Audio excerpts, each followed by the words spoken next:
Es interesante cómo temas poco conocidos pueden llegar a generar grandes cambios en la vida de las personas. Es por eso que el día de hoy hablaremos sobre las relaciones desiguales de poder en el sadomasoquismo. Pero antes tenemos que dar una pequeña introducción al tema. El masoquismo sexual comporta actos en los que una persona experimenta excitación sexual al ser humillada, golpeada, atada o sometida a maltratos. El trastorno de masoquismo sexual es el que provoca un malestar significativo o que afecta sustancialmente el funcionamiento diario. El masoquismo sexual es una forma de parafilia. La mayoría de las personas con tendencias masoquistas no sufren un trastorno de masoquismo sexual. En relaciones sexuales sanas es frecuente que exista un cierto juego de sadismo y masoquismo, y por esto mismo las parejas compatibles a menudo lo buscan uno en el otro. Por ejemplo, el uso de pañuelos de seda para simular ataduras y las palmadas suaves durante la actividad sexual son prácticas comunes entre parejas que lo experimentan, y estas no son consideradas prácticas sadomasoquistas. La mayoría de los masoquistas interaccionan con una pareja que puede tener sadismo sexual, es decir, que experimenta excitación sexual por el hecho de infligir sufrimiento físico o psicológico a otra persona. En estas relaciones, la humillación y las palizas son simples actuaciones, donde los participantes saben que es un juego y evitan cuidadosamente la humillación real o las lesiones. El trastorno de masoquismo sexual, por el contrario, implica diferentes características. Por ejemplo, que la persona está angustiada por su comportamiento o es incapaz de funcionar a causa de este.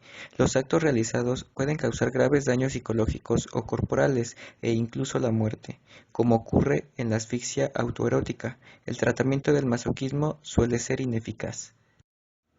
El sadomasoquismo alude al conjunto de fantasías y prácticas eróticas.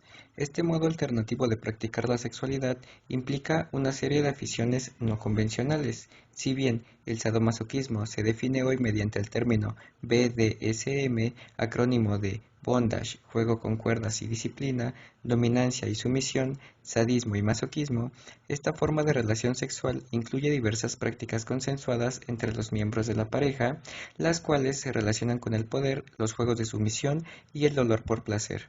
La mayoría de los aficionados a la práctica sexual del BDSM destaca por su tendencia a la búsqueda de sensaciones. Se trata de personas que tienden a ser más responsables, extrovertidos, abiertas a nuevas experiencias, pero menos neuróticas. Esto según los estudios. Durante mucho tiempo, los psicólogos han considerado el sadomasoquismo un trastorno psicológico. Incluso hoy en día el Sistema Diagnóstico Internacional lo recoge bajo la categoría de parafilia. El manual DSM-5 califica al BDSM como una parafilia, pero solo lo considera un trastorno si supone un daño para uno mismo o para los demás. Las personas que practican este tipo de actos tienden a tener efectos diferentes. En una escena sadomasoquista, la persona que está atada recibiendo estimulación y o siguiendo órdenes es conocida como sumiso.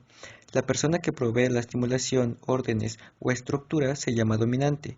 Midiendo un rango de variables psicológicas y fisiológicas antes y después de sus encuentros, tanto los sumisos como los dominantes reportaron incrementos en la cercanía de la relación y reducción en el estrés psicológico después de sus encuentros.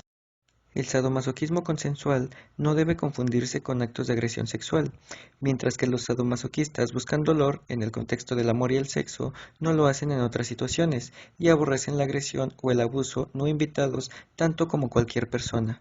En términos generales, los sadomasoquistas no son psicópatas. Las personas sadomasoquistas son muy diversas. Un estudio identificó 4 grupos separados: hipermasculinidad, imposición y recepción de dolor, restricción física y humillación psicológica. Curiosamente, el estudio encontró que los hombres homosexuales tendían a la hipermasculinidad, mientras que los hombres heterosexuales tendían más a la humillación. Desgraciadamente, hay muchas personas atrapadas en relaciones de pareja en las que sufren, pero de las que les resulta muy difícil escapar. De estas personas se suele decir que son masoquistas. El masoquismo es un concepto muy complejo. pues ha pasado de ser un tecnicismo psicoanalítico a transformarse en una palabra de uso popular. Actualmente, el masoquismo tiene connotaciones extraordinariamente negativas fuera de los ámbitos clínicos, ya que se entiende que a la persona masoquista le gusta sufrir, aunque esto no es exactamente así. Hay diferentes maneras de hacer sufrir a alguien y distintas vías para convertirse en una persona sádica. Paradójicamente, una de ellas, aunque no la única, reside en cómo el individuo vivió su infancia. Podemos decir, por tanto, que el que sufre como el que hace sufrir tienen patrones relacionales muy similares e incluso pueden compartir miedos y experiencias infantiles parecidas. Es frecuente que ambos tengan miedo al abandono. De ahí la dependencia que se da por parte de los dos miembros de la pareja en este tipo de relaciones en la que lo que se pone en juego es la lucha por el poder y por el control de la conducta del otro. Es frecuente que la persona que sufre sea una mujer y lo que hace sufrir un hombre. Ello se debe a las diferencias en la educación y las expectativas asociadas al género en las cuales se espera que la mujer sea sumisa y el hombre agresivo. Las personas atrapadas en relaciones sádico-masoquistas no buscan activamente el sufrimiento, sino que tratan de evitar un sufrimiento más profundo como el abandono o el descontrol. No son personas a las que les gusta sufrir como se oye habitualmente. Tienen un problema y necesitan ayuda profesional para superarlo.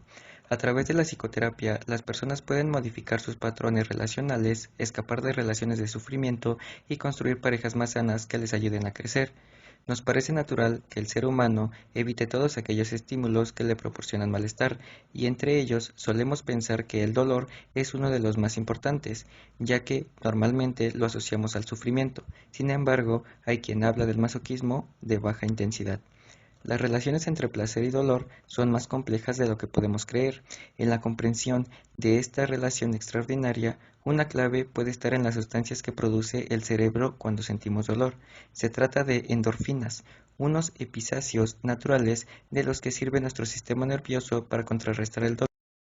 Otro factor que se ha propuesto es el alivio que se siente tras escapar o superar una situación desagradable, como sucede con las personas que se autolesionan, generalmente para aliviar un sufrimiento psicológico.